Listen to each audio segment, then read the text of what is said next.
All right, my friends, here we go. Game number 5 here between the little one and Grubby in this best of 7 series. This is a very long, very long series. I guess best of 7 kind of dictates that. But still, this time here we are on TLO Remastered. Right now we are tied up 2-2. So first we got 2 games going to TLO and 2 to Grubby. That's the definition of tied up.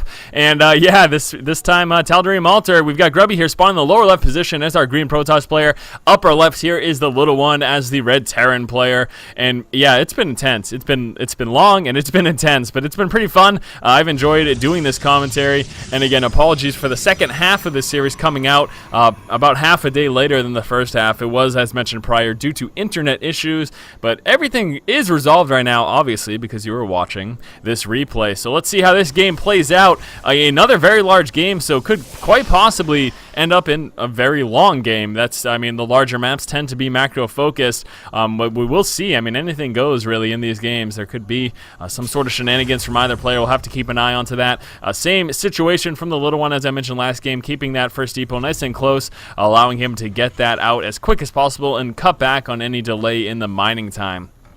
Great thing too, of course, about Terran is being able to lower those depots.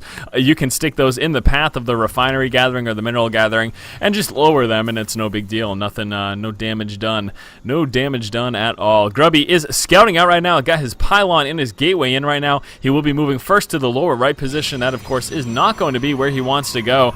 We do have Grubby coming out with that assimilator right now. Back over here for the little one. Refinery timing looks decent. Looks pretty standard. The racks looks pretty standard as well, so nothing too fancy going on. SCV scout for the little one moving to upper right. So unfortunately, both players scouting the incorrect position initially, and then they will be moving probably into the corner positions and then back finally into the actual main base of their opponent.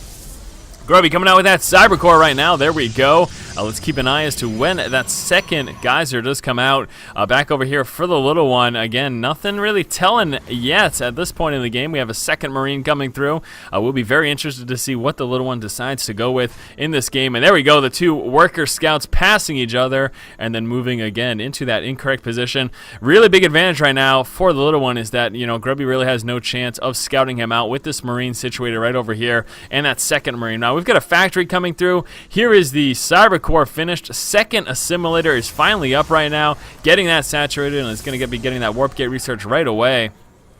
Alrighty, so there we go, chrono boosting out that warp gate research. We've got 1 zealot followed by a stalker right now. These 2 Marines will be enough to stop that probe scout. Grubby, proxy pylon in the corner. That's a little sneaky. That's very sneaky. In fact, we do have the little one coming out that factory, sitting just with those Marines at this point in the game, and he's actually going to be covering this ramp right here to try to take out that probe. Now Grubby does know where his opponent is because he scouted all other possible positions, so he knows exactly where the little one is, and he's not even bothering to move in with that probe because he knows.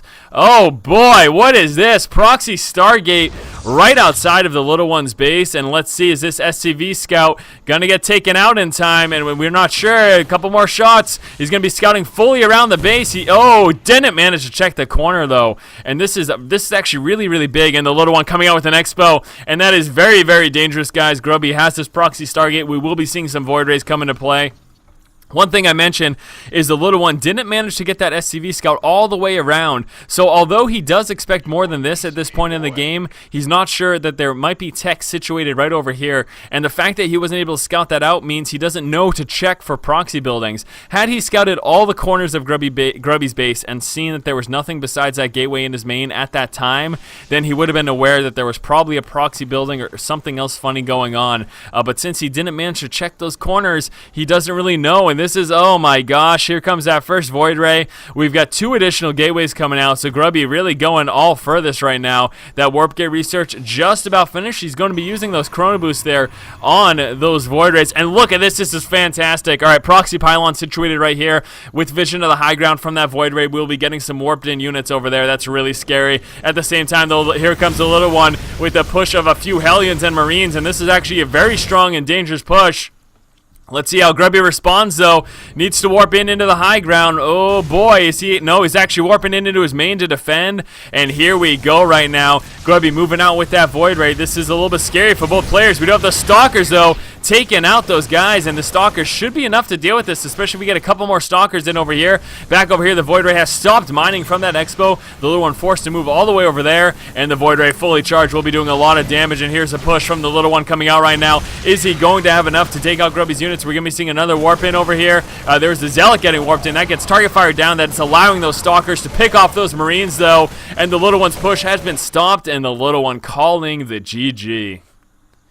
Pretty awesome opening there from Grubby. I really do like to see early aggression. Obviously, I love the longer games as well. But this early aggression from Grubby really paid off, especially since he could also defend against that push from the little one. So there you go. Game number 5 there going to Grubby. Grubby is ahead 3-2 against the little one. We'll be moving on to game number 6 in just one moment. As always, guys, if you like the content, please subscribe. Thank you for watching. Keep watching and keep owning.